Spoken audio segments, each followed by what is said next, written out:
Hello everyone, welcome back to the channel. Assessment year 25-26 की ITR 3 में 10 नए business codes add किए गए हैं जो कि आपको ITR फाइल करते समय सेलेक्ट करने पड़ते हैं।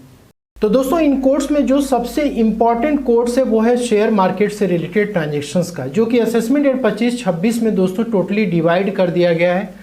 तो यहाँ पे शेयर मार्केट हो, कमोडिटी हो या फॉरेक्स मार्केट हो, जहाँ पर कि आप ट्रांजेक्शन्स करते हैं, ITR फाइल करते समय आपको इसके लिए बिजनेस कोड सेलेक्ट करना होता है। तो दोस्तों, इस वीडियो में हम इन ट्रांजेक्शन्स के लिए कौन कौन सी कैटेगरी के असेसी होते हैं और क्या क्या ट्रांजेक्शन्स की जाती हैं और ITR में कौन से बिजनेस कोड्स इसके लिए सेलेक्ट करने हैं, इन सब बातों के बारे में इस वीडियो में डिस्कस करने वाले हैं। तो यहाँ पे दोस्तों, स्टॉक मार्केट हो या फिर कमोडिटी हो या फॉरेक्स मार्केट हो, जो सबसे पहली कैटेगरी होती है असेसी की, वो होती है फुल टाइम ट्रेडर्स की। इनका काम ही है कि वो दिन भर क्या करते हैं, ट्रेडिंग ही करते हैं। अब ट्रेडिंग में दोस्तों फ्यूचर एंड ऑप्शंस की ट्रेडिंग हो सकती है या फिर इंट्राडे ट्रेडिंग हो सकती है। इंट्राडे ट्रेडिंग में आप क्या करते हो कि सेम डे सिक्योरिटीज़ को आप खरीदते हो, सेम डे आप उसको सेल करते हो। तो जो FNO की ट्रेडिंग होती है दोस्तों, जो कि डेरिवेटिव मार्केट्स में आप ट्रेडिंग करते हो, यहाँ पर इस प्रकार के ट्रांजेक्शन्स को इनकम टैक्स में नॉन स्पेकुलेटिव की कैटेगरी में रखा गया है। मतलब कि फ्यूचर एंड ऑप्शन की ट्रेडिंग करने पे आपको यदि प्रॉफिट या लॉस होगा तो उसको बिजनेस प्रॉफिट और लॉस की कैटेगरी में रखा जाता है और उसी के अकॉर्डिंग ITR में रिपोर्टिंग आपको करनी होती है। और यदि इंट्राडे ट्रेडिंग की बात करें तो दोस्तों इसको स्पेकुलेटिव नेचर में रखा जाता है और इसमें जो भी गेन या लॉस होता है उसके अकॉर्डिंग ITR में रिपोर्टिंग की जाती है। तो दोस्तों, यहाँ पे हो गया कि यदि कोई फुल टाइम ट्रेडर्स है तो उसको इन सब ट्रांजेक्शन्स के लिए, चाहे शेयर मार्केट में हो, कमोडिटी में या फॉरेक्स में हो, इन सब ट्रांजेक्शन्स के लिए ITR 3 फाइल करते समय क्या बिजनेस कोड सेलेक्ट करनी है। और सेकेंड नंबर की जो असेसी टाइप है वो है पार्ट टाइम ट्रेडर्स की। जो लोग जॉब करते हैं या जो लोग रिटायर हो चुके हैं, पेंशनर्स हैं, लेकिन वो शेयर मार्केट में पार्ट टाइम बेसिस पे ट्रेडिंग करते हैं, फ्यूचर एंड ऑप्शंस हो गया, इंट्राडे हो गया, ठीक है, कमोडिटी है, शेयर मार्केट, फॉरेक्स, किसी भी मार्केट में करते हैं। और दोस्तों, दूसरे पर्सन वो लोग होते हैं जो कि बिजनेस या प्रोफेशंस में इन्वॉल्व हैं, लेकिन पार्ट टाइम बेसिस पे वो क्या करते हैं, यहाँ पे ट्रेडिंग करते हैं। तो इसमें भी दोस्तों स्टॉक मार्केट, कमोडिटी या फॉरेक्स आ सकता है, जिसमें कि FNO की ट्रेडिंग या इंट्राडे ट्रेडिंग की जा सकती है। तो एक पार्ट टाइम ट्रेडर्स के लिए इस पर्टिकुलर ट्रेडिंग के लिए क्या हेड सेलेक्ट करना है। और जो थर्ड टाइप है असेसी की वो है डिलीवरी बेस्ड ट्रेडर्स, जिसमें कि वो इंट्राडे नहीं करते हैं बल्कि वो सिक्योरिटी को होल्ड करते हैं और उसको कुछ टाइम के बाद सेल करते हैं। इसमें भी दो कैटेगरी आती है। पहली तो ये थी कि जो कि full time delivery based trading में इन्वॉल्व है, मतलब उनका काम ही है डिलीवरी बेस्ड ट्रेडिंग करना, जिसमें कि BTST हो सकता है, स्विंग ट्रेडिंग हो सकता है। तो इस प्रकार के पर्सन को तो ITR 3 ही फाइल करना और बिजनेस की कैटेगरी में ही ये ट्रेड किया जाएगा।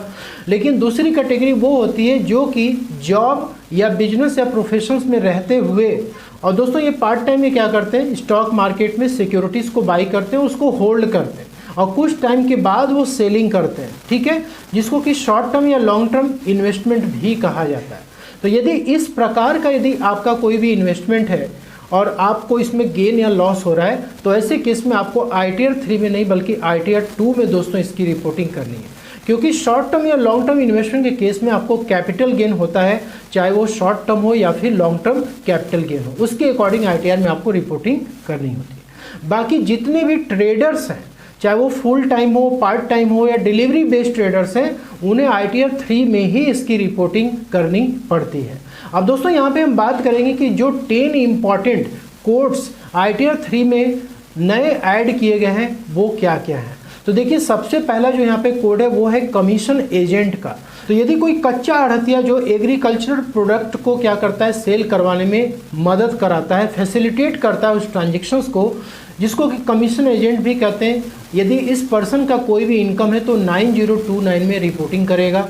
सोशल मीडिया इन्फ्लुएंसर्स के लिए दोस्तों 16,021 कोड्स ऐड किया गया, जिसमें कि यूट्यूबर्स हो सकते हैं, ब्लॉगर्स हो सकते हैं, या फिर दोस्तों कंटेंट क्रिएटर्स जो कि यूट्यूब पे हो सकते हैं, या फिर जो ब्रांड की प्रमोशन वगैरह करते हैं, उस टाइप के पर्सन की जो भी इनकम होती है वो इस पर्टिकुलर कोड में रिपोर्ट की जाएगी।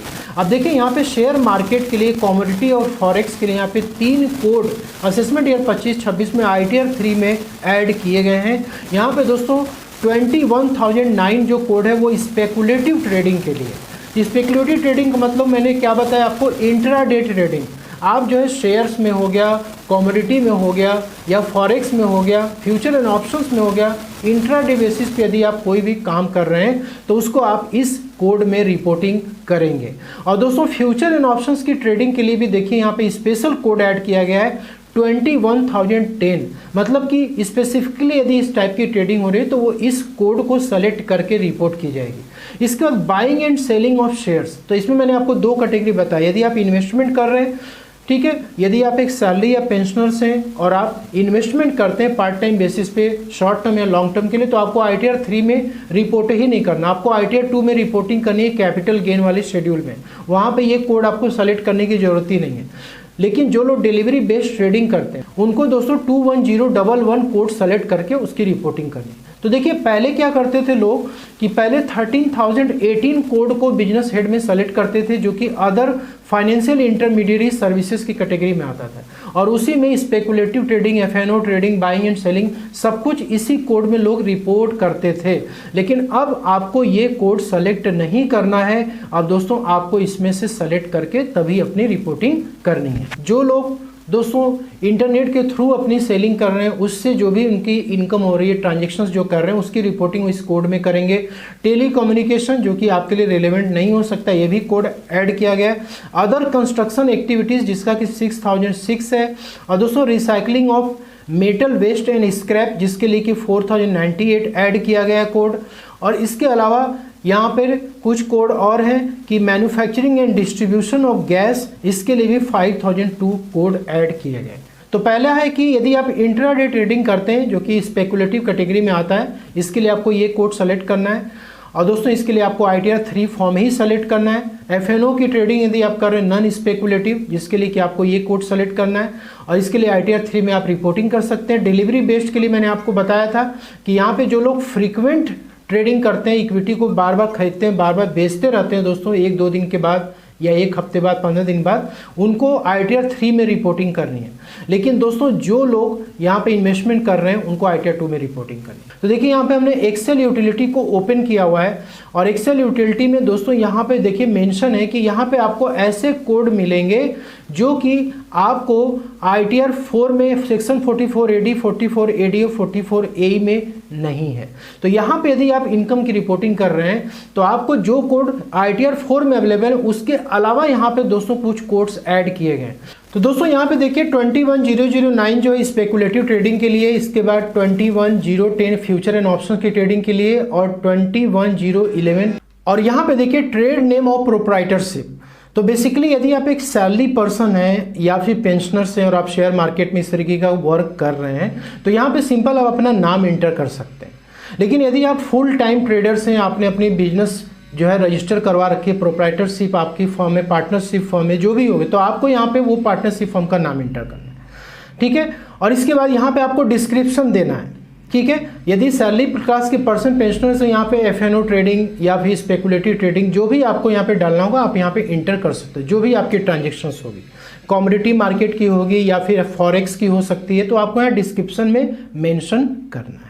तो दोस्तों जो आपके ऊपर एप्लीकेबल है, अब यहाँ पे प्रॉपर आप कोड सेलेक्ट कर सकते हैं। अदर फाइनेंशियल इंटरमीडिएट में आपको रिपोर्टिंग नहीं करनी है। तो आशा करता हूँ कि वीडियो में दी गई जानकारी आपको पसंद है, अच्छी लगे, लाइक शेयर जरूर करिए। मिलते हैं नेक्स्ट वीडियो में। Thank you so much.